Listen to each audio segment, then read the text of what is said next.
सभी लोग बैठ जाओ। आप लोग बैठ जाओ। देखो सत्संग हमेशा बैठ के आमने सामने रूबरू फेस टू फेस सुनना चाहिए, क्योंकि सत्संग वचनों का असर प्रभाव तो आपके सीधे मन बुद्धि चित्त पर पड़ेगा। जब वाणी का सीधा प्रसारण होता और धारा उधर से आती तब इसका मिलान होता है। पीछे आदमी है भैया, बैठ जाइए पीछे। उस मिलान में अगर आप कुछ समझ गए तो उसका लाभ मिलेगा। ऐसे सुनने सुनाने का कोई लाभ, इसीलिए कहा सत्संग कोई कथा वार्ता नहीं है, ये कोई कानों का विषय नहीं है, ये मन का विषय।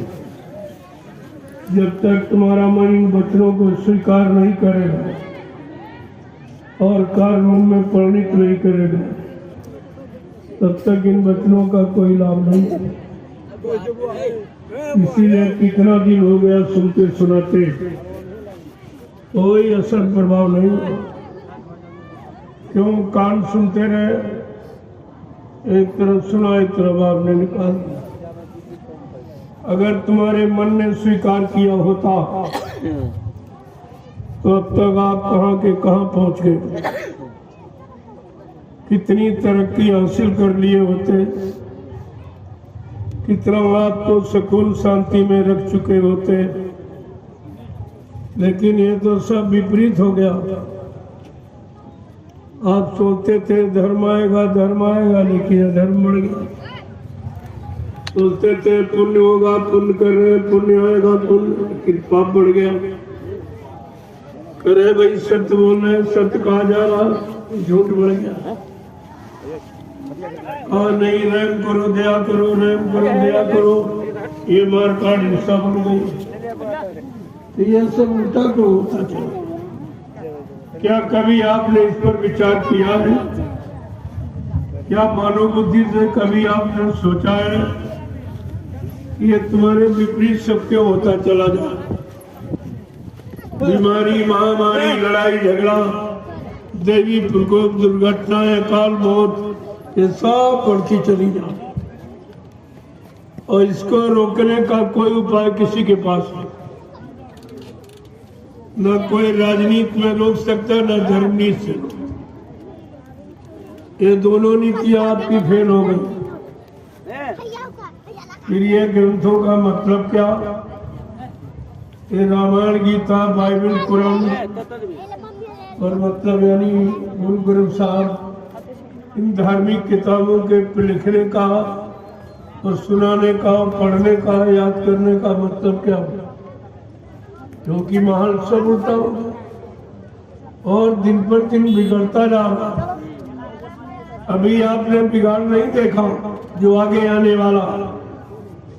इसीलिए मैं बराबर 4 दिन से आपको आगाह कर रहा हूँ कि आगे का समय बहुत खराब, जिसका कोई अंदाज नहीं लगा सकता, कोई ज्ञानी विज्ञानी बना नहीं सकता।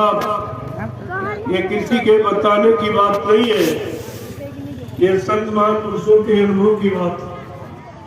वो तो सामने ऐसे ही देख रहे जैसे आप आंख से देखते, ऐसे अपनी आत्मा की दिव्यांश से बराबर देखते रहते हैं। अब क्या होने वाला, अब क्या होने वाला, अब कैसा समय आएगा, अब कैसा, और उसी की आपको जानकारी देते। लेकिन तुम ये समझते तो हमारे जैसे हाथ पैर नाक मुंह वाले हैं तो इंसानी टोला तो रहेगा ही। जो इंसानों के लिए आया है, इंसानों को रहम और दया और सेवा का पाठ पढ़ाने के लिए, वो तो इंसानी शक्ल में रहे, लेकिन उसका काम देखिए आप किस तरह का। कान से पहचान होती। ये 4 दिनों से लगातार आपको आगाह किया जा रहा। आपने सुना कि नहीं सुना, ये तो आपकी जिम्मेदारी। लेकिन जो कल का समय आ रहा वो तुमको ये सोचने के लिए मजबूर कर देगा। जो मैंने 4 दिन में आपको बताया ये सब सोचने के लिए तुम मजबूर हो जाओगे। इतना खराब समय मैंने उसी खराब समय से बचाने के लिए आपको कुछ साथ भी लेके आए, वो भी आपको बांट रहा हूं, दिया हूं, जबकि ये काम कोई नहीं करता। इतना भी तुम्हारा हमदर्दी हो लेकिन ये काम नहीं कर सकते। किसी के पास आने वाली मुसीबतों से बीमारियों से बचाने का इंतजाम किसी के पास, वो केवल संत महात्मा फकीरों के। वो जानते हैं, उन्हें मालूम है हर पल घड़ी का हाल उनको मालूम। जैसे आप अपने विज्ञान से देख लेते हो, ऐसे संतों महात्मा फकीरों का विशिष्ट विज्ञान है जो इस विज्ञान से बहुत परे। अगर उस विज्ञान को आप जान लोगे तो इसकी आवश्यकता नहीं पड़ेगी, ये तो अपने आप जान जाओगे। इसके जानने में कोई खासियत नहीं है, लेकिन जब आप उधर जानते ही नहीं हो तो इसी को आप सब कुछ मान बैठे हो। और यही इंसान की सबसे बड़ी भूल है। इसी भूल को खत्म करने के लिए मैंने 5 दिवसीय ये कार्यक्रम इंडिया और नेपाल दोनों के लिए रखा कि दोनों राष्ट्रों को राष्ट्रभक्ति का प्रमाण मिल जाए, राष्ट्रभक्ति का तरीका मिल जाए, राष्ट्रभक्ति की नीति मिल जाए कि राष्ट्रभक्ति किसे कहते हैं। राष्ट्रभक्ति तो कोई जानता नहीं। जब तुम ईश्वर भक्ति, खुदा भक्ति, देवी देवताओं की भक्ति जब वो भूल गए हो तो राष्ट्रभक्ति तुम्हारे पास कहां से। जो राष्ट्रीय संपत्ति का दुरुपयोग करता है वो राष्ट्रभक्त कभी नहीं करता। यहाँ तो सब यही कर रहे हैं, सब राष्ट्रीय संपत्ति का दुरुपयोग और अपने को राष्ट्रभक्त कहलाना चाहते। ऐसा तो कभी हो ही नहीं सकता। इसलिए अगर राष्ट्रभक्ति सीखनी है तो सर्वप्रथम ईश्वर भक्ति आपको सीखनी। जब ईश्वर भक्ति, खुदा की भक्ति ये जान जाओगे तो तुम्हारे पास शक्ति आ जाए। उसी शक्ति से तुम अपना बचाव कर सकते और दूसरों को भी लाभ दे सकते। तुम्हारे पास तो ऐसी कोई भक्ति है नहीं, ना ऐसी कोई भक्ति की शक्ति है, क्योंकि तुमको तो जड़ भक्ति सिखाई गई और जड़ भक्ति में सारा समय गंवा दिया। और जड़ भक्ति कभी काम करती नहीं। जैसे मुर्दा कभी काम नहीं करेगा, काम तो जिंदा ही करेगा। जब तक जिंदा रहेगा काम कर सकता, मरने के बाद वो काम नहीं करेगा। लेकिन इस बात को कितने लोग समझ पाए? सब तो मुर्दा भक्ति कर रहे, इसी को जड़ भक्ति कर, और उससे कुछ होने वाला है नहीं। और ना ही कुछ आपने कर पाया, ना अपनी मुसीबत आपत्ति दुखों को दूर कर पाया, और न ही समाज परिवारों को आपने सुख शांति दे पाए। तो तुम्हारा ये सब करने का मतलब क्या? जब तक संत महापुरुषों फकीरों के पैगाम कलाम संदेश को नहीं सुनोगे तो तुम्हारे जीवन को उन्नति उत्थान प्रकृति की तरफ ले जाने वाले। जब तक वो नहीं सुनोगे तब तक तुम्हारे अंदर कोई परिवर्तन, किसी तरह का कोई परिवर्तन, और ये होना अति अनिवार्य है। परिवर्तन निश्चित है, इसे कोई माइकाला रोक नहीं सकता। परिवर्तन होगा और होके रहेगा। ये सब आपको करके दिखा दिया जाएगा, लेकिन परिवर्तन के पहले परिवर्तन की जानकारी, परिवर्तन की भूमिका की जानकारी देना अनिवार्य है। ये लोग कहेंगे पहले क्यों नहीं बताया? इतना बड़ा परिवर्तन होने जा रहा था तो आपने बताया क्यों नहीं? मैं 4 दिन से लगातार आपको उसी परिवर्तन की जानकारी दे रहा हूं जो आपने कभी सुना नहीं था और कभी किसी ने किया नहीं, और तुम्हारे लिए किसी ने सुख शांति कोई योजना, कोई भूमिका व्यवस्था बनाई नहीं। मैं ये सब लेके आया हूं, लेकिन कोई लेने वाला तो दिखाई दे, कोई लेने वाला नहीं। जैसे इनको जरूरत ही नहीं, ये बेचारे समझ ही नहीं रहे कि आगे कैसी मुसीबत आ रही, तब हमको इसकी आवश्यकता पड़ेगी, लेकिन उस समय ये चीज आपको कहां से मिली।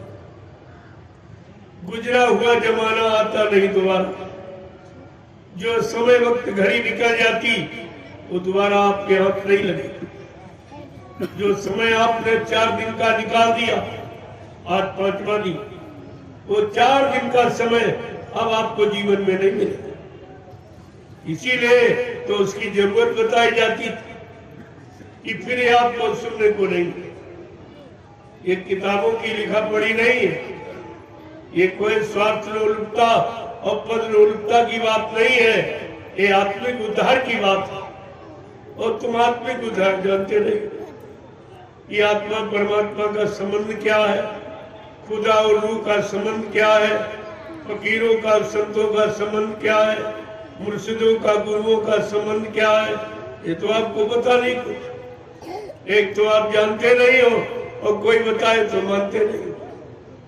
ये 2 बीमारी आपको और परेशान की। एक तो सही सच्ची अच्छी बात आप जानते ही नहीं।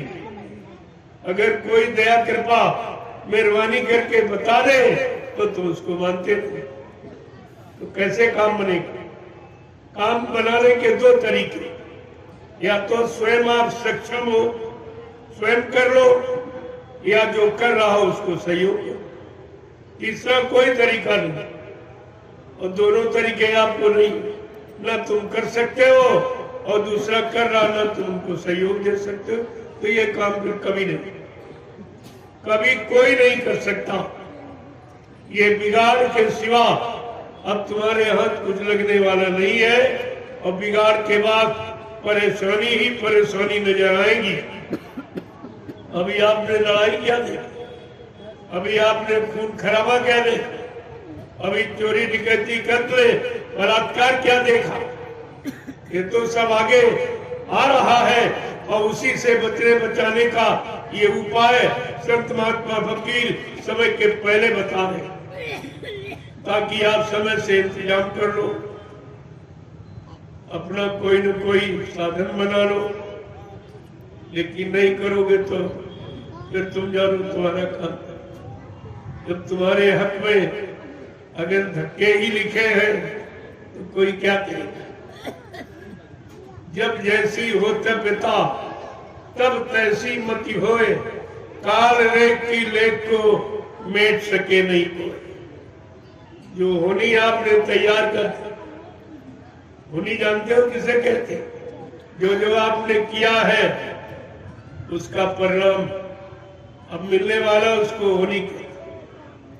धर्मशास्त्रों ने इशारा करके कहा, होनी होनहार बलवान, इसे कोई मत मानो झूठी। गई मंथरा पास के कई, पिला दई बूटी। राम लखन वनवास सिधारे, दे राजा दशरथ की छुट्टी। इसे कोई मत मानो झूठी। पर नारी के हेतु रावणा, नियत करी खोटी। परिणाम क्या हुआ? लंक गढ़ सोने की। कोई नहीं रोक पाया। इसलिए जो आपने किया है वो तो परिणाम आपके सामने आने वाला है। फिर भी संत महात्मा फकीर अपनी आध्यात्मिक शक्ति के द्वारा उसे कम करना चाहते हैं, और कोई भौतिक शक्ति नहीं काम करेगी। अपनी आध्यात्मिक शक्ति के द्वारा उसे कम करना चाहते हैं। अगर जीव उनकी बात मान ले तो मानने के लिए और तो आप तो कुछ कर नहीं सकते हो। न तुम महात्मा बन सकते हो, न धर्मात्मा, न अच्छे नेक भले सत्यवादी चरित्रवान इंसानी बन सकते हो। तो कहा चलो कुछ नहीं बन सकते हो, तो अपने बचने बचाने के लिए तुम शाकाहारी ही बन जाओ। इसी में तुम्हारा भला हो जाएगा, इसी में तुम्हारा बचाव कर दिया जाएगा, इसी से तुम्हारा कल्याण हो जाएगा। तो इससे सरल अब कलयुग में जीवों को बचने के लिए कोई उपाय नहीं। अगर आप शाकाहारी भी नहीं हो पाए तो फिर तुम पर राम अपना तुम जाओ। लेकिन तुम्हारे लिए ये कहा जा रहा, अगर आप शाकाहारी हो जाओ तो कुदरत से तुम्हारे लिए कुछ फरियाद कर दी जाएगी, कुछ प्रार्थना आरजू मिन्नत कर दी जाएगी कि नहीं भाई कलयुग के कमजोर गंदे जीव भोगी विलासी है, नहीं समझ पाए हैं, इन पर दया कर दिए। एक बात तो इन्होंने मान ली। अगर ये भी नहीं कर पाए तो फिर महात्मा भी आपकी मदद नहीं करें। फिर पीर पैगम्बर औलिया मुर्शिद कामिल फकीर तुम्हारी तरफ से कोई, मोहम्मद साहब भी तुम्हारी तरफ से गवाही नहीं दे पाए। अगर आप इतना भी नहीं कर सके अपनी रूह को नजात दिलाने के लिए, जीवात्मा का कल्याण कराने के लिए और खुदा का दीदार और परमात्मा का दर्शन कराने के लिए, अगर इतना भी नहीं आप कर पाए कि शाकाहारी भी नहीं बन पाए, तो इससे सरल फिर कोई उपाय, इसके सरल कोई उपाय नहीं। ये तो अभी आपसे प्रार्थना की जा रही, जबकि प्रार्थना जीव को करनी चाहिए। गलती जीव कर रहा है और तुम्हारे बदले प्रार्थना संत महात्मा फकीर करते, इनको कहते हैं हमदर्द। ये तुम्हारे हमदर्द, ये तुम्हारे शुभचिंतक है, ये तुम्हारे रहबर रहनुमा, जो तुम्हारी तरफ से तुम्हारे बचाव के लिए, तुम्हारी सुरक्षा के लिए कुदरत से फरियाद कर। मान जाओगे तो अच्छी बात है, नहीं तो मानो न मानो खुशी आपकी। हम मुसाफिर हैं, अभी अपने घर जाएंगे, हम कोई रहने के लिए थोड़ी, हम तो एक इशारा करने आए थे कि चलो जितने जीव बच जाए, जिनको परेशानियां आने वाली ये रुक जाए, महामारी बीमारी आने वाली बच जाए, तो घर मतलब यानी अगर आप अपना हित लाभ कल्याण चाहते हो तो अपना लीजिए। हमें कोई जल्दी नहीं है, लेकिन हमें याद कराने की जल्दी जरूर है, ताकि कोई भी इंसान, चाहे नेपाल राष्ट्र का हो चाहे हिंदुस्तान का, कोई ये न कर सके कि हमको समय से बताया नहीं, जानकारी हमको दी नहीं गई, कुदरत क्या करने जा रही है हमको बताया नहीं गया। तो मैंने ये सब जानकारी 4 दिन में आपको कहना तो बहुत कुछ, क्योंकि 70 साल का जो दुख है वो एक दिन 4 दिन में बयान नहीं किया जाता। उसके लिए प्रेमियों समय चाहिए और आपके अंदर सुनने की इच्छा चाहिए, और इच्छा नहीं होगी तो नहीं होगी। ये है सत्संग, ये है फकीरों की तवारीख, इसे आपको सिरोधार करना चाहिए, स्वीकार करना चाहिए, अख्तियार करना चाहिए, तभी कुछ लाभ मिल सकता। अन्यथा आप कहीं कोई लाभ नहीं रखा जो तुमको उठा के दे दे। ये लाभ किसी के पास रखा नहीं है जो आपको दे, वो तो लाभ समय का केवल संत महात्मा फकीरों के पास है, और वो लुटा रहे, दे नहीं लुटा रहे कि लूट चाहो, लूटना चाहो लूट लो। राम नाम की लूट है, लूट सके तो लूट, नहीं अंत समय पछताओगे, एक दिन प्राण जाएंगे छोड़। प्राणों का छूटना अनिवार्य है, क्योंकि वो तो जाएंगे नहीं। मौत तो सबका पीछा कर, उससे कोई हिंदू मुसलमान बचने वाला नहीं। और मौत के पहले अगर इंतजाम सोच लो कि दोबारा मौत के हवाले न जाना पड़े, उसके लिए संत महात्मा फकीर आपको युक्ति बताते हैं। ये इबादत और भजन उसी की। ना इबादत मानो न भजन मानो, आदत को इबादत कह रहे हैं और ये गाने बजाने को भजन कह रहे हैं, दोनों फंस गए। दोनों को नहीं है राज मालूम इबादत किसे कहते हैं और भजन। अगर इबादत नेक भली अच्छी आदत को इबादत कहते हैं, लेकिन नेक भली अच्छी आदत तो है ना। जहां मार काट हिंसा शुरू हो गई वहां नेक कहा, वहां नेक करने की रही कहा। लेकिन इस पर कोई विचार ही नहीं कर, कोई इस पर नहीं सोच रहा कि हम ये कर क्या रहे और हम कह क्या रहे। चिल्लाते तो सब है, खुदा हम पर मेहरबान हो जा, खुदा हम पर मेहरबान हो जा, रहमान हो जा, ऐ रहमान हम पर रहम कर दे। तो अपने लिए तो सब लोग रहम की बात करते हो, लेकिन खुदा के बनाए, परमात्मा के बनाए जीवों पर आज तक तुमने कितना रहम किया? जरा अपने रहम पर विचार करो, तभी तो खुदा तुम्हारे पर रहम करेगा। और तुम बेरहमी अपनाओ कि जो खुदा रहम कर दे, ऐसा नहीं नियम है। अगर रहम कराना है तो रहम करना पड़ेगा, अगर सम्मान लेना है तो सम्मान करना पड़ेगा। बिना किए नहीं मिलता, क्योंकि ये यहाँ कर्म प्रधान देश, ये जाति मजे धर्म प्रधान देश नहीं, कर्म प्रधान।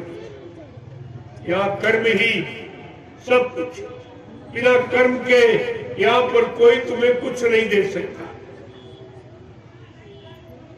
जब कुछ कर्म करोगे तभी कुछ पाओगे, और तुम कर्म अभी इस समय करना नहीं चाहते हो। इधर दया पाने के लिए, रहम पाने के लिए तो कोई आप कर्म करना ही नहीं चाहते हो, तो रहम दया मिलेगी कैसे? और बिना रहम दया के तुम्हें कोई बचा नहीं सकता। यहाँ बचाने वाला कोई पैदा ही नहीं हुआ जो तुम्हें बता दे।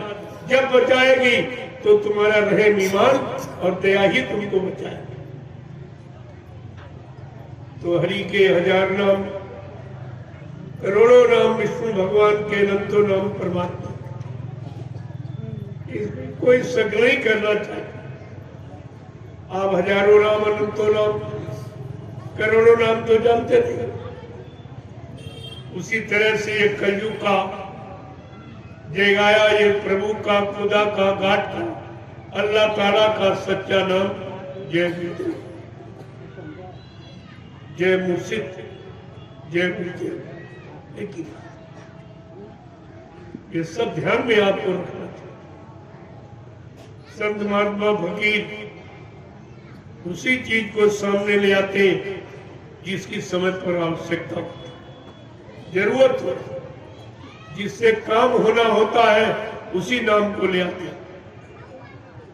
क्योंकि जीव की स्थित परिस्थिति देखते हैं कि जीव के अंदर शारीरिक ताकत, मानसिक ताकत, बौद्धिक ताकत कितनी है, कितनी नहीं है, उसी के अनुसार नाम को जगाते हैं और सिद्ध करते हैं। वही नाम जीवों के लिए रखते हैं कि ये का नाम जीव कर ले सकता और इस नाम से जीव का काम हो सकता। लेकिन हम लोग इस आंतरिक राज को जानते हैं। संत महात्मा फकीरों के इस राज को हम लोग जानते हैं तो उनका ये क्या राज रहस्य। लेकिन गोस्वामी महाराज ने इशारा किया कि जाना चाहसी गुण गतिए और नाम की जप जानो ते। जीवात्मा, परमात्मा, खुदा और रूह के इस गुण राज रहस्य को जानना चाहते हो तो फकीर महात्माओं की कदम कोशी करो, उनके शरण में जाओ, उनके कदमों में सिजदा और प्रणाम करो, सलाम करो तो उनकी दया मिल जाए। उस दया से तुमको जानकारी, तुम तो नहीं जान सकते हो उनकी दया कृपा मेहरबानी तुमको सब तरफ से जानकारी दे दी। लेकिन जब उनके पास जाओगे तो ऐसे कुछ होने वाला नहीं है। और सब जगह तुमने जाके देखा, कागज में, पत्थर में, पानी में, तीरथ में, मूर्त में, मंदिर में, मस्जिद में, गिरजाघर, गुरुद्वारों में, धर्मस्थलों में, कहीं कुछ मिला आपको? इतने दिन भटकते अटकते आपके निकल गए, लेकिन कोई मिला? जब कोई नहीं मिला तो फरियाद किससे करो? किससे आरजू मिन्नत प्रार्थना करोगे? क्या ऐसे हल्ला मचाते मचाते मर के चले जाओगे? लेकिन अल्लाह तो नहीं मिला। इतना हल्ला मचाया, अल्लाह नहीं मिला। इतनी गुहार पुकार लगाई, परमात्मा नहीं मिला। इतने आरजू मिन्नत किया, देवी देवता नहीं मिले। फिर कहाँ मिलेंगे? कब मिलेंगे? कैसे मिलेंगे? किसके द्वारा मिलेंगे? कभी आपने इस पर विचार किया? ऐसे बैठे रहते, न जानकारी किसी से लेते हो, न जानकारों की तलाश करते हो, न खोज करके उनसे अपनी बात पूछते हो। कुछ नहीं, अपने मन मुक्ता में आके अल्लाह मचाना शुरू कर दिया। तो इससे तो कुछ होने वाला है नहीं। इतने जीवन चले गए और अभी तक कुछ काम नहीं हुआ। पूर्वज कितने चले गए हल्ला मचाते, हम आप भी चले जाएंगे, पीछे आएंगे वो भी, जब तक सही रास्ता और सही जानकारी और सही जानकार नहीं मिलेगा तब तक ये हरानी आधा धुंध चलती ही रहेगी।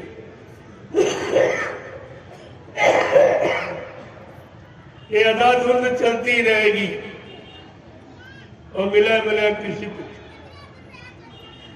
गारे भाई पूछ तो लो लोगों से, तो तुम कितने दिन से मंदिर में पूजा कर रहे हो, जिसकी पूजा कर रहे हो वो मिला? तो कहते महाराज मिला नहीं। तो नहीं, पूजा कैसी? तो हमारी पूजा ही झूठी है, या तो नाम झूठा है, तुम बुला रहे हो बोलता नहीं है, सही नाम आपको नहीं मालूम है। ऐसे किसी का नाम मालूम ना हो और तुम बुलाने लगो, पास में खड़े वो नहीं बोलेगा, वो सोचता किसी और को बुला रहा होगा। जब तक संत महात्मा फकीरों से नाम रहे संतों आधीना, ये नाम संतों के अधीन है कि संत कौन सा नाम जगाएंगे, कौन सा नाम सिद्ध करेंगे, खुदा का, परमात्मा का, भगवान का, और जिसके द्वारा जीवों का भला होगा। लेकिन तुमने तो कभी पूछा नहीं मुझसे, न तुमने कभी जानकारी ली, और बगैर जानकारी लिए आपको बताया जा रहा, वो आपकी बात समझ में नहीं आ रही, वो बात हमारी आपके समझ में नहीं आई। कल मैंने एक इशारा किया था, कोटि नाम संसार में तासे मुक्ति न होए, आदि नाम जो गुप्त जप बूझे बिरला को। ये बात कितने लोगों की समझ में आई? तो आदिकाल से जो नाम चला आ रहा है उसी नाम को सभी लोग, लेकिन संत महात्मा कहते नहीं, आदि नाम वो है जो गुप्त जप, जिसका अजपा जाप यानी गुप्त जाप होता है, जो वाणी से उच्चारण नहीं किया जाता, वो अनुभवगम्य है, वो आत्मा का रूह का विषय है, वो जबान वाणी का विषय नहीं। न जबान वाणी से नाम उच्चारण किया जाए। जैसे पत्नी पति का नाम नहीं लेती, जानती है लेकिन लेती नहीं, इसी तरह आत्मा अपने प्रीतम का नाम कभी उच्चारण नहीं करती। इस बात का हमेशा ध्यान में रखना चाहिए। लेकिन ये राज कितने लोगों को मालूम है? कुछ नहीं मालूम। सब चिल्ला रहे सीताराम राधे श्याम, सीताराम राधे श्याम। क्या तुमसे सीताराम छोटे हैं, राधे श्याम छोटे हैं? बच्चे को नाम ले, लेकिन तुमको उनका नाम ही नहीं मालूम कि असली नाम क्या। ये सीताराम उनका नाम नहीं है, ये तो ऋषि मुनियों ने जगाया था। जब ऋषि मुनियों को राक्षसों ने तंग किया, परेशान किया। जब यज्ञ हवन करते थे तो हड्डी और मांस का टुकड़ा फेंक देते। जब वो परेशान हो गए, उन्होंने प्रार्थना की। उस समय विश्वामित्र जी समय के गुरु थे, उनसे प्रार्थना की ये सब कैसे। उन्होंने ध्यान लगाया, साधना पर बैठे और ध्यान लगा के देखा कि अरे शक्ति तो आ गई, काम करने वाली शक्ति आ गई, दुष्टों के राक्षसों का विनाश करने वाली। तो फट से उठे और साधना से और राजा दशरथ यहाँ गए और दोनों बच्चों को मांग के लिया। राजा दशरथ को भी वही नहीं मालूम, उनको भी नहीं मालूम मेरा बेटा भगवान है, मेरा बेटा ईश्वरी शक्ति है, मेरा बेटा राक्षसों का विनाश करने वाला, यानी मतलब ऐसी शक्ति लेकर के आया। ये किसी को नहीं मालूम, अयोध्या में किसी को मालूम नहीं, लेकिन गुरु को मालूम है। ये गुरु को मालूम होता है कि काम करने वाली शक्तियां कौन और कहां पैदा हो गई, किन घरानों में, किन माँ बाप से, उन्हें सब मालूम। इस प्रांत जिले में ये तो पहले का इतिहास था कि राम लक्ष्मण को किसी ने नहीं पहचाना, वो विश्वामित्र के अंदर पहचान की, ले आए बात, अपने आश्रम पर रखा और सारी नीतियां, राजनीति, धर्म नीति, न्याय नीति, सत्य नीति, प्रेम नीति, ये सब सिखा। सारी नीतियों का भंडार अपने चेले राम को दे। जब नीतियां सिखा दी तब सोचा कि सब कुछ तो पढ़ा दिया इनको, अब जरा इनकी परीक्षा लेके देखे कि हमारी पढ़ाई का इन पर कितना असर है, कितना हमारा ज्ञान इन्होंने हासिल किया। तो उसके लिए कहाँ ले गए? जनकपुरी में। विश्वामित्र जी जनकपुरी में ले गए, जहाँ राजा जनक ने अपनी बेटी का स्वयंवर ठाना। बड़े बड़े, जितने बड़े बड़े धनवान, बलवान, बुद्धिमान, सबको आमंत्रित किया। जब सब इकट्ठे हो गए तो राजा जनक ने अपना फरमान जारी किया कि मैंने आप लोगों को क्यों निमंत्रित किया कि मैं अपनी बेटी का विवाह करना चाहता और बेटी के विवाह का आधार है अदिगो धनुष, जो ऋषि दधीच की हड्डियों से बना। जो इस धनुष को तोड़ देगा बस उसी के साथ मेरी बेटी का ब्याह कर। केवल इतनी बात है, लेकिन इसमें एक तीर से कितने निशाने, पहले ये देख लिया। और उसी समय में सभा में विश्वामित्र जी अपने चेलों को लेकर, लेकिन गुरु चेले को कोई पहचान नहीं। सबके बीच में बैठे लेकिन पहचान कोई, यानी गुरु चेले की पहचान किसी को नहीं होती। उस समय वो राजा रावण विद्वान, वो भी नहीं पहचान पाया। बनवान बाणासुर, वो भी नहीं पहचान पाया। बाल ब्रह्मचारी परशुराम जी पूरी रात चेला से झगड़े करते रहे, वो भी नहीं पहचान पाए। और जब राजा जनक ने अपना फरमान सुनाया कि एक एक योद्धा अपने शक्ति का परीक्षण करे, मैं शक्ति परीक्षण करूंगा, एक एक उठे और अपने अपने शक्ति का परीक्षण करे, तो सब उठने लगे। सबके अंदर एक लालच भरा था। वो लालच क्या था कि राजा जनक के बेटी थी, बेटा नहीं था। तो लोगों ने सोचा कि बेटी भी मिलेगी और राजपाट, धन दौलत, ये सब मिलेगा, क्योंकि इसके बेटा नहीं। इस लालच में सब लौट पड़ी था। एक एक करके सबने अपनी शक्ति का परिचय दिया, लेकिन लिखा है तिल भर भूमि न सके उचकाई, तिल मात्र भी धनुष को खिसका नहीं पाया। उठाना तोड़ना तो बहुत बड़ी बात है। जब ये सब हार गए तो इनको क्रोध आ गया। कि छोटा सा धनुष नहीं उठ रहा, लोग हमारा नाम धनवान बलवान बुद्धिमानों में गिनते हैं, तो इनको क्रोध आ गया। जब मनों में क्रोध आता है तो बुद्धि का विवेक ज्ञान शून्य हो जाता। ये क्रोध सब जला देता, विवेक और बुद्धि का ज्ञान सब जला के राख कर देता। इतना खराब है क्रोध। अब उस क्रोध में ये सब भूल गए, तो इन्होंने बैठ के एक मीटिंग की कि चलो हजारों योद्धा उठो और जबरदस्ती उठाओ धनुष को तोड़ के फेंक। अब ये भूल गए कि अगर धनुष हजारों लोगों से मिलकर टूट जाएगा तो सीता का बंटवारा कैसे? तब तो झगड़ा शुरू हो जाएगा। वो कहेगा हमने तोड़ा, हमारे साथ साथी हो, वो कहेगा हमने तोड़ा, हमारे साथ साथी। ऐसा तो इन्हीं में झगड़ा हो जाता। बजाय वहां शादी के, वहां तो खून खराबा हो जाता। लेकिन प्रेमियों, जहां पर समय का गुरु बैठा होता वहां ऐसा जघन्य प्राप्त नहीं होने देता। समय के गुरु विश्वामित्र उसी सभा में बैठे थे, लेकिन पहचाना किसी ने नहीं उनको।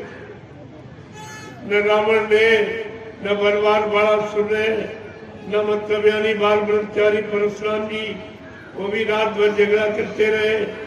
और राजा जनक अपने आप को योगी कह रहा था कि मैंने शरीर के 8 अंग योग के सिद्ध किए, यम नियम संयम प्राणायाम प्रत्याधार ध्यान धारणा ध्येय समाधि, ये 8 अंग।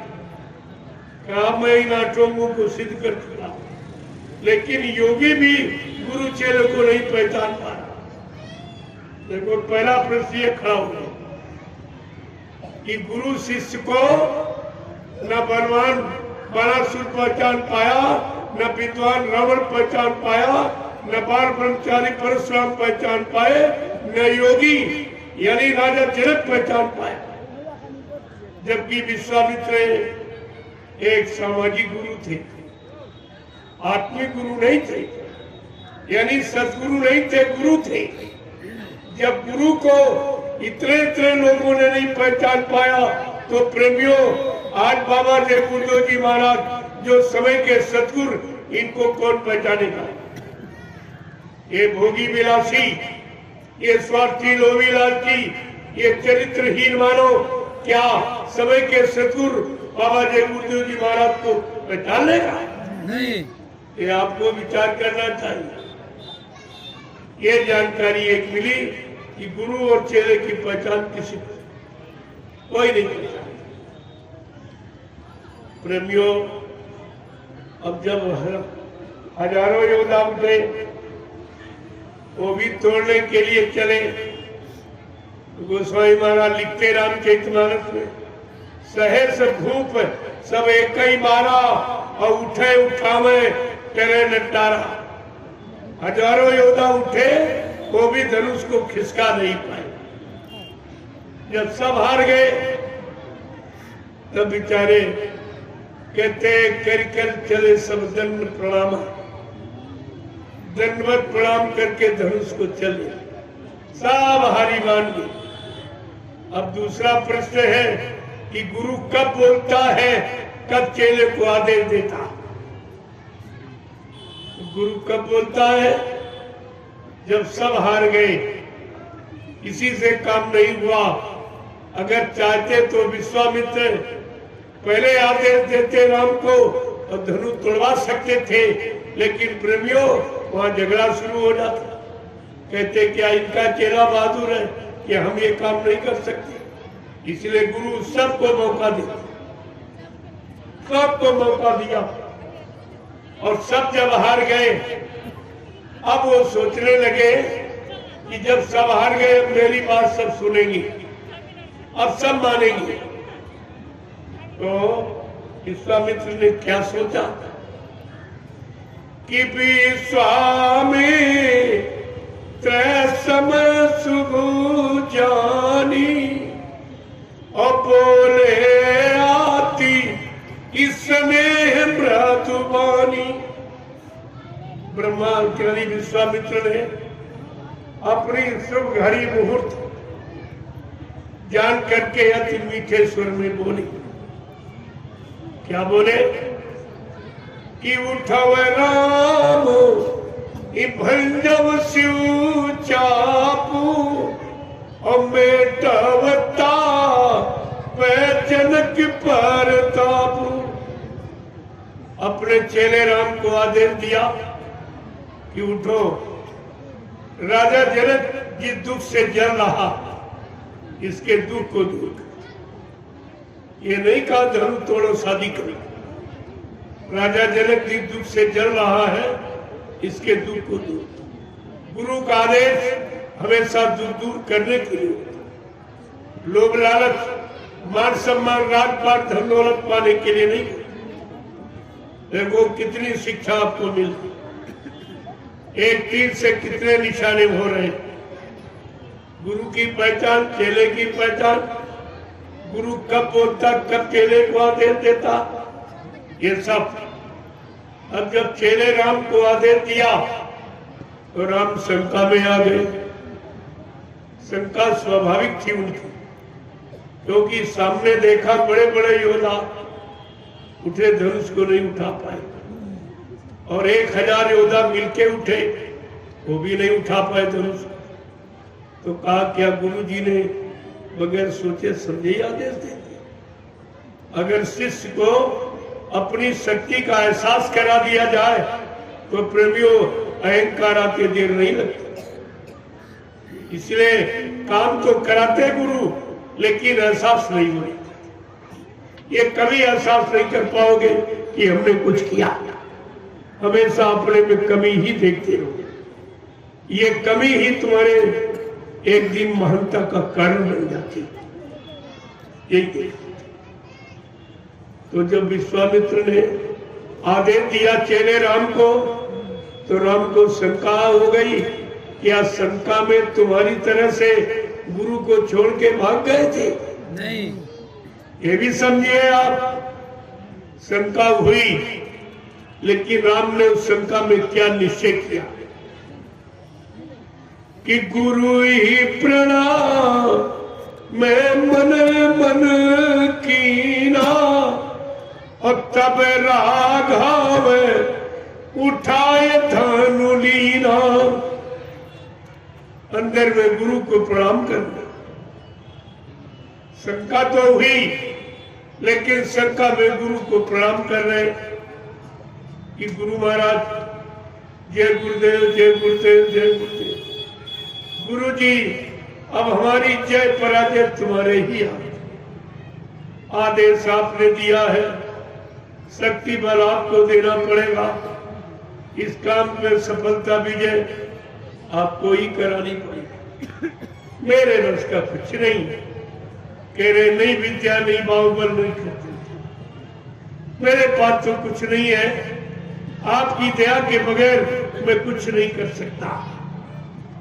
प्रेमियों ऐसी दीनता जिस साधक भक्त के अंदर आती है, वो अपने गुरु की दया पाने का पूरा अधिकारी बन जाता है। और ये आज किसी में है इसी का भाव। और तुम सब ऐसे छोड़ के भाग गए, कोई परीक्षा भी नहीं ली गई, कुछ तुमसे कहा भी नहीं गया, तुम्हारा कोई नुकसान भी नहीं किया गया, और तुम फिर भी गुरु को छोड़ के भाग गए। कोई इधर भाग गया, कोई उधर भाग गया, कोई उधर। अरे इस अपने इतिहास से आपको शिक्षा लेनी चाहिए कि गुरु शिष्य का संबंध कैसा होता, गुरु शिष्य का रिश्ता कैसा होता, गुरु शिष्य पर कैसा मतलब यानी भाव रखते, और शिष्य गुरु पर अपनी कैसी कुर्बानी करता, तब वो गुरु की दया पाने का अधिकारी बनता। ऐसे थोड़ी कुछ मिलता है। और तुम सब ऐसे ही चाहते थे, मिला मिला कुछ नहीं, जो था वो भी चला गया।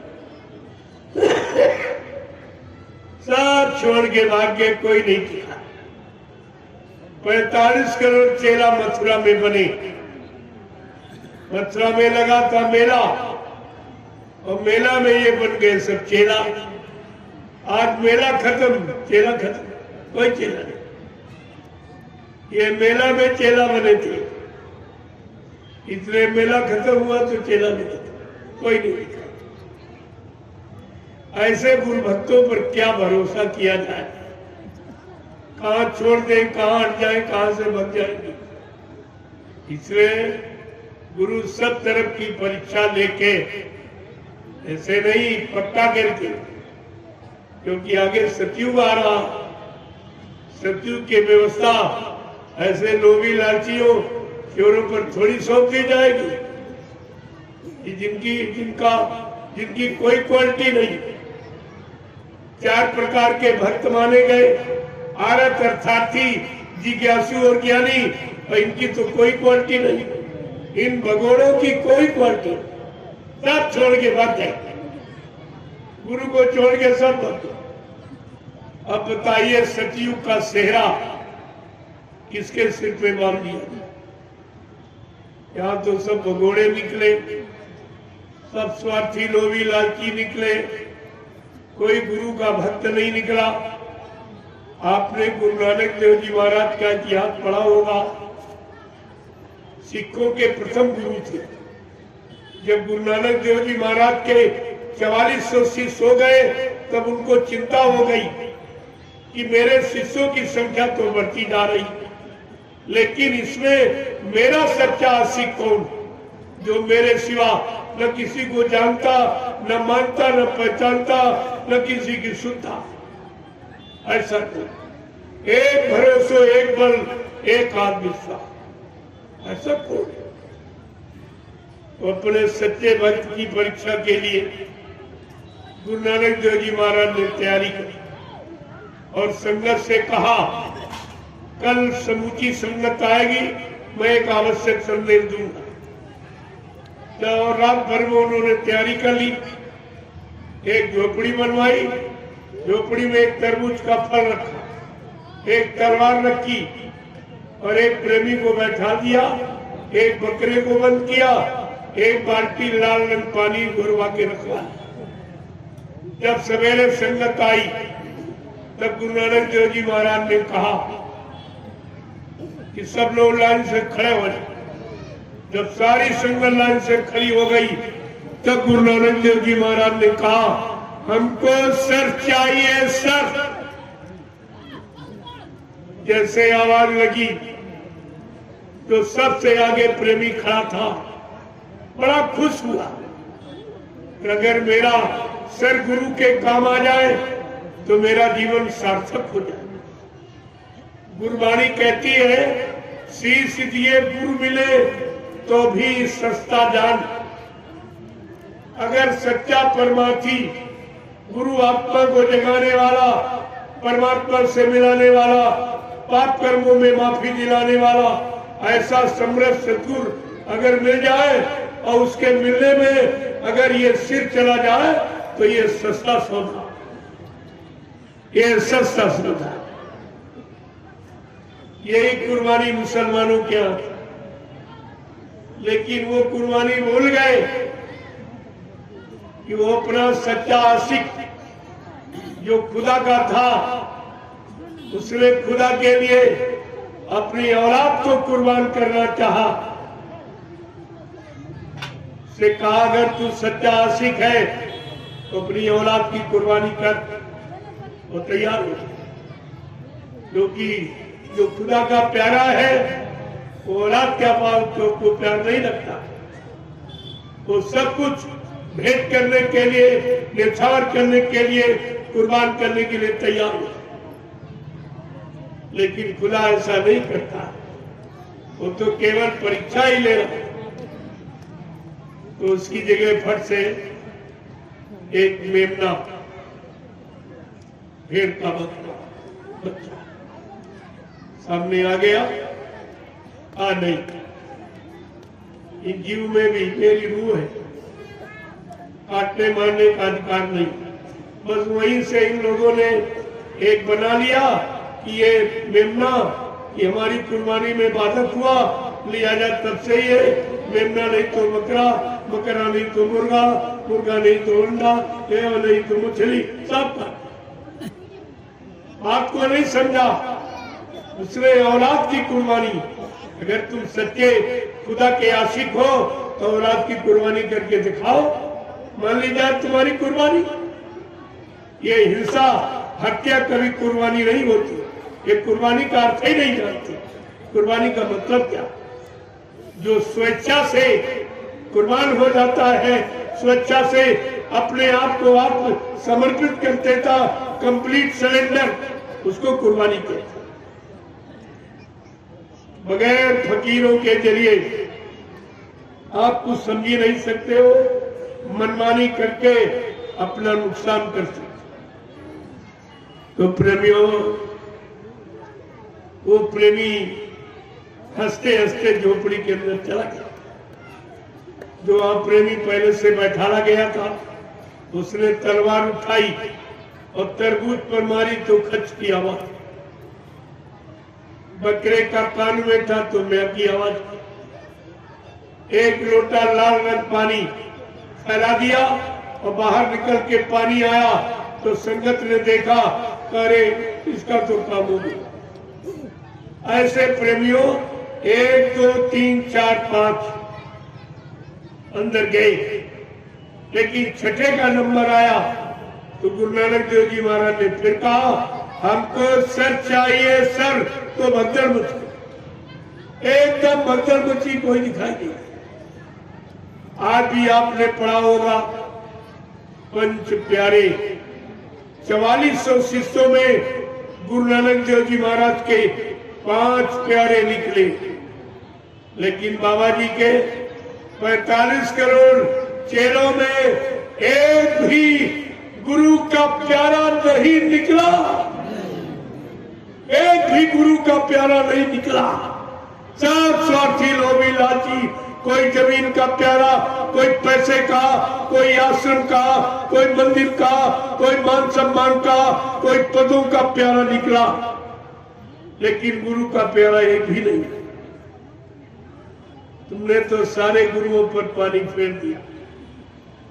सारे गुरुओं, संतों, सदगुरुओं के मुंह पे तुमने काली पोती। तुम्हारा तो ये अपराध क्षमा करने योग्य नहीं, तुम कहां मुंह दिखाओगे? आगे आने वाले भविष्य में लोग पूछेंगे, बाबा जय गुरुदेव जी महाराज के 45 करोड़ चेला थे, लेकिन कोई नहीं निकला जो गुरु की गद्दी संभालता, गुरु का पद संभालता। गद्दी संभालने वाला निकला तो 2.5-3 बरस का वो ड्राइवर, वो भी शराबी। न गुरु का शिष्य, न सत्संगी, न शाकाहारी, न नामदानी, न संस्था का मेंबर, न एक पैसे कभी सेवा, न एक दलिया कभी मिट्टी उठाई मुद्रा। वो सब कुछ बन गया, तुम क्या करते? जिसने कुछ नहीं किया तो सब कुछ हो गया, और तुमने सब कुछ किया तो कुछ नहीं। यही तुम्हारी पहचान है। आगे आने वाले भविष्य में आप इस भारत की जनता, नेपाल की जनता को क्या जवाब दो? सब पूछेंगे, इतने चेला बाबा जी के 1 करोड़ टाट बोरा पहनने वाले तपस्वी, तपस्या करने वाले, उनमें भी कोई काबिल नहीं निकला। काबिल निकला तो वो शराबी निकला। ये टाट बोरा पहनने वालों, तुम्हें तो शर्म आनी चाहिए। जितने साल तुमने टाट बोरा पहना, उतने साल तो उसकी उम्र नहीं जिसको गद्दी में बैठा दिया। तुम्हें ये भी नहीं मालूम गुरु की गद्दी पर कौन बैठता है? गुरु का समकक्षी, गुरु के समान आत्मज्ञानी, आत्मा को जगाने वाला, परमात्मा से मिलाने वाला और जीवों को पाप कर्मों से माफी दिलाने वाला, वो गुरु की गद्दी का अधिकारी होता। आज भी गुरु नानक देव जी महाराज की गद्दी खाली पड़ी। सिखों ने किसी इंसान को बैठने नहीं दिया। कहा नहीं, ये गद्दी आत्मज्ञानी गुरु की, इंसान की नहीं। और तुमने वो भी अधिकार खत्म कर, एक शराबी को बैठा दिया। ये कितना भारी अपराध हो गया। ये गुरु का कितना बड़ा अपमान और गति का अपमान और सारे गुरुओं का और संतों सदगुरुओं का अपमान, क्या इस अपराध को क्षमा किया जा सकता? नहीं। आपको इस पर विचार करना चाहिए। एक छोटा मोटा अपराध है और ये सब झोला पकड़े घूम रहे हैं। एक नहीं, सब, इनको कुछ नहीं मालूम ये सब क्या कर रहे थे। ये तुम कर क्या कर रहे? जिसने तुम्हारे गुरु का घोर अपमान किया और गति का अपमान किया और गुरुओं की गति और संतों की गति और सदगुरु की गति का पूरा अपमान किया, ऐसे का जोड़ा पकड़े। आगे आने वाला समय तुम्हें माफ करेगा, न तुमको करेगा न उसको करेगा। इसलिए मैं अभी इशारे में कह रहा हूं, जानता तो बहुत कुछ, लेकिन उसकी अभी जरूरत नहीं समझ रहा हूं। जरूरत समझूंगा तब खोल के रखूंगा सब, तब तुम इन पर थूकोगे नहीं। तुम्हारा थूक भी इनके लिए महंगा हो जाएगा।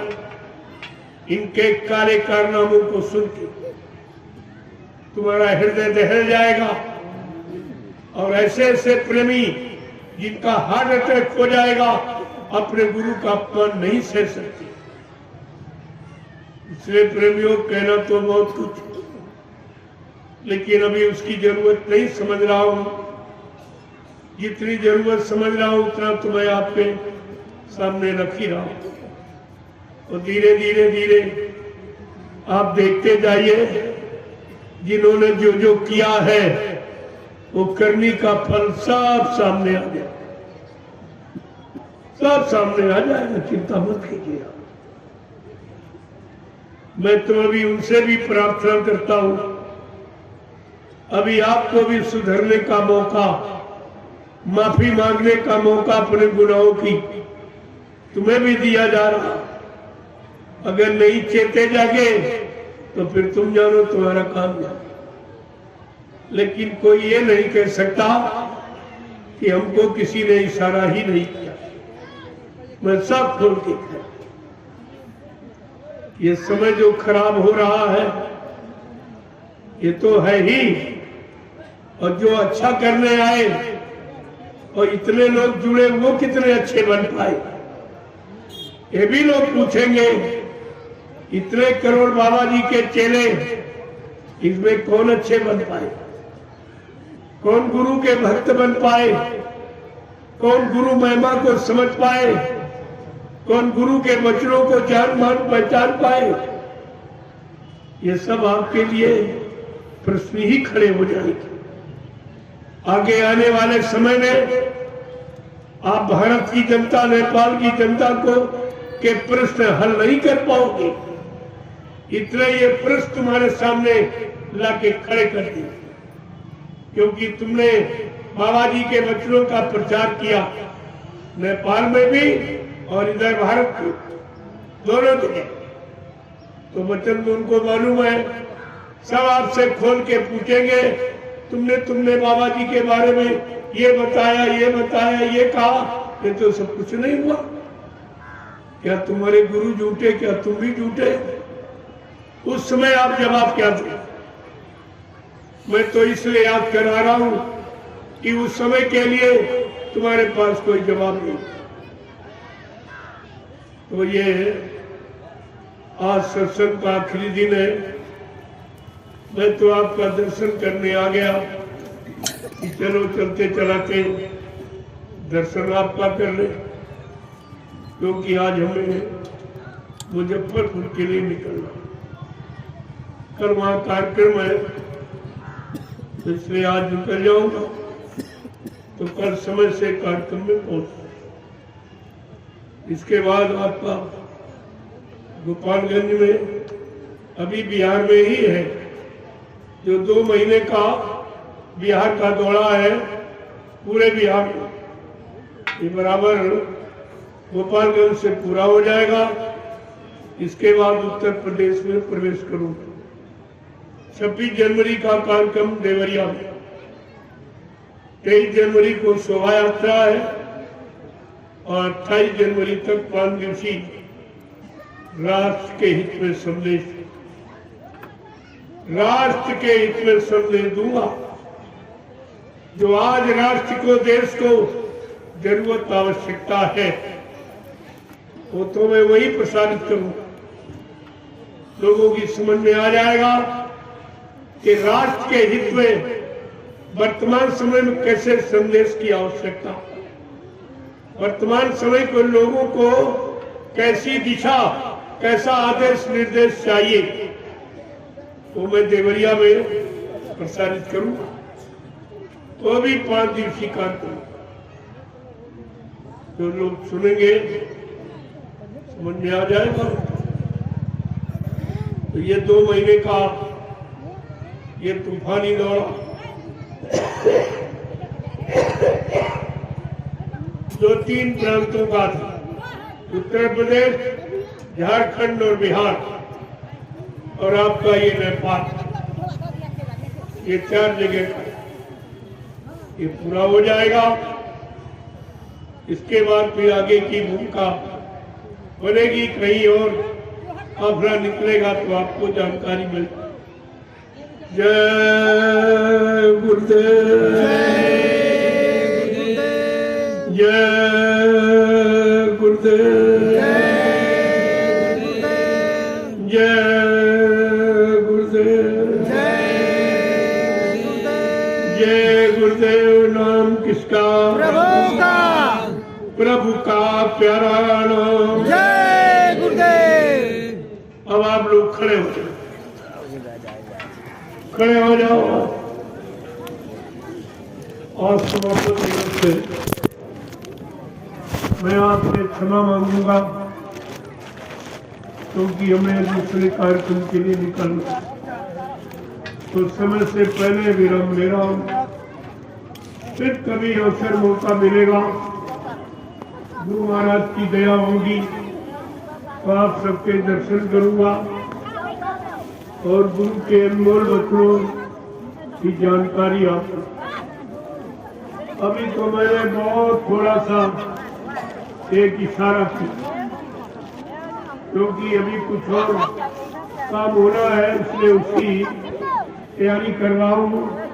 जब उसकी तैयारी हो जाएगी तो आपको बता दूंगा कि अब क्या होना है, क्या होना चाहिए, किससे बचाव होगा, कैसे सुरक्षा होगी, कैसे रक्षा होगी, ये सब जानकारी आपको समझ से मिल जाएगी।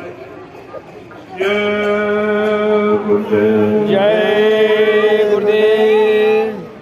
आज मैं इस मकर संक्रांति के पावन पर और जो 5 दिवसीय आपको आध्यात्मिक, सामाजिक, पारिवारिक, लौकिक, पारलौकिक दोनों तरफ का संदेश आपको दिया हो, इसमें कोई भूल चूक, त्रुटि, गलती हो गई हो तो आप लोग छोटा समझकर हमें क्षमा करते रहेंगे।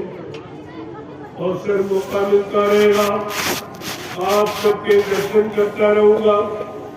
गुरु के अनमोल वचनों को आप सबके कान तक पहुंचाता है। मेरा और कोई तीसरा काम नहीं इसके सिवा तो। और आप देखते जाइए, ये सब तुम्हारे सामने नजरअंदाज सब दिखाई देगा। आज तो आपको लग रहा होगा बड़ा आश्चर्य कि क्या कह रहे हैं, क्या, लेकिन हम वही कह रहे हैं जो आगे आने, जिसको आप नहीं देख रहे, नहीं जान पा रहे, मैं उसी को बता। लेकिन जब आ जाएगा तब तुम्हारे समझ में सब आ, लेकिन फिर पछताए होगा जब क्रिया सारा समय वक्त निकल गया, तब आप जागे चेते तो उससे तो भला होने वाला है, फिर तो वो भोगना ही पड़ेगा, वो तो आपको बर्दाश्त करना पड़ेगा। समय के पहले अगर जाग जाओ, चेत जाओ, होश में आ जाओ, ये आपकी बुद्धिमानी मानी जाए। जय गुरुदेव, जय गुरुदेव, जय गुरुदेव। नाम किसका? जय गुरुदेव नाम किसका, प्रभु का प्यारा नाम। जय गुरुदेव। जोर से बोलो, जय गुरुदेव। सब मिल बोलो, जय गुरुदेव। बोलना होगा, जय गुरुदेव। अभी से बोलो, जय गुरुदेव। दुख दर्द हरेंगे, जय गुरुदेव। सब कष्ट मिटेंगे, जय गुरुदेव। सुख शांति भी देंगे, सबके दाता, जय गुरुदेव। सबके मालिक। जय गुरुदेव। प्रेम से बोले, जय गुरुदेव। ये नाम नहीं इंसान का, ये काम नहीं इंसान का, काम है प्रभु का। इस बात को समझदारी में रखिए आप। अब ये काम किसी इंसान के बस का नहीं है जो करके दिखा दे। आप ये सब देख रहे हो और धीरे धीरे ये सब तुम्हारी समझ में आ जाएगा। अब ये सबका पर्दाफाश होना, कोई बचेगा नहीं इसमें, छोटे से छोटा और बड़े से बड़ा, क्योंकि सबने भारत मां को लूटा। और इसके लिए संत महात्मा फकीरों ने पहले आगाह किया, जिसने भारत मां सताई, किसने इसकी करी लुटाई, नेता मंत्री और अधिकारी, इनको जान बचाना होगा भारी। एक दिन ये चोर सब मैदान भगेंगे, अपने अपने घरों में छिपेंगे, लेकिन वो सम्राट मालिक क्या करेगा, ढूंढ ढूंढ कर बदला लेगा, सब हिसाब चुकता कर देगा। तब इनको अपनी खोटी करनी समझ में आएगी। अभी तो हंस रहे हैं, इनको नहीं मालूम जो हंसा वो फंसा, वो निकल नहीं पाएगा। संत महात्मा फकीरों की वचन मारी जो हंसता है वो फंसता जरूर, और ऐसा फंसेगा जो कभी निकल नहीं पाए। तुमने जो अन्न खाया है, धन खाया है, ये तुम्हें देना पड़ेगा। तुम्हें मालूम नहीं है वो लेने वाला कितना महान है। आप देता है तो छप्पर फाड़ देता है, लेकिन जब लेता है तो चमड़ी उधेड़ लेता है। इस बात का हमेशा ख्याल रखना चाहिए। देने वाला इतना नादान नहीं है, इतना ज्ञान नहीं जितना तुम समझते हो। वो देता देकर लेना भी जानता, इसलिए दिया है, उसको संभाल के रखो, सही तरीके से उसका सदुपयोग करो, अच्छे कामों में, अच्छे खान पान में, तो तुम्हारा भला हो जाएगा। अगर गंदे खान पान और गंदे तरीके से खर्च करोगे तो भारी नुकसान हो जाएगा। ये आप गांठ बांध लीजिए। जय गुरुदेव। जय गुरुदेव। अब आप लोगों का चलते चलाते हम दर्शन करना चाहते हैं। हर व्यक्ति का दर्शन करें और सबको फिर से प्रणाम करें, और आपको ये चलते चलाते महाप्रसाद तुम्हारी सुरक्षा का तुमको दे दे। अगर शाकाहारी रहकर आप इसका प्रयोग करोगे तो ये तुम्हारी पूरी मदद करेगा हर तरफ। ये जय गुरुदेव नाम भी सबकी मदद, चाहे हिंदू मुसलमान कोई हो, नाम काम करता है। नाम कोई जात पात हिंदी उर्दू अंग्रेजी भाषा का नहीं होता, वो काम करने वाला नाम होता है। इसलिए ये जय गुरुदेव नाम प्रभु परमात्मा खुदा और गाड का, और जो समय से यानी जगाया सिद्ध किया गया है संपूर्ण इंसानी जात के को लाभ देने के लिए, वो सबका लाभ करे। भाव कुभाव अलग हाल समूह नाम जपत मंगल दीर्घ, जो लिखा थोड़ी गलत है, लेकिन तुम उसका सही अर्थ न लगा पाओ, अर्थ का अनर्थ कर डालो। और इसी से आपका नुकसान हो जाता। जय गुरुदेव। जय गुरुदेव। अब आप चलिए, लाइन में खड़े हो जाओ। आप ये प्रसाद जरूर ले लीजिए। ये लाची दाना राम दाना मत समझना, इसमें दुआ और दया भरी हुई है। अगर शाकाहारी रहने का संकल्प ले लोगे तो ये पूरा काम करेगा ही। इसकी आप परीक्षा करके देख लो तब मान लेना। हम ऐसी कोई बात नहीं करते जो इधर उधर वाली। करोगे जरूर लाभ मिलेगा और नहीं करोगे तो कुछ नहीं मिलेगा। इस बात का ध्यान रखिए। इसको आप लोग ले लीजिए। जय गुरुदेव। जय गुरुदेव। आगे वो समय आ रहा, इस प्रसाद के लिए तुम 400-400 किलोमीटर दौड़ोगे, ये फिर मिल नहीं पाएगा।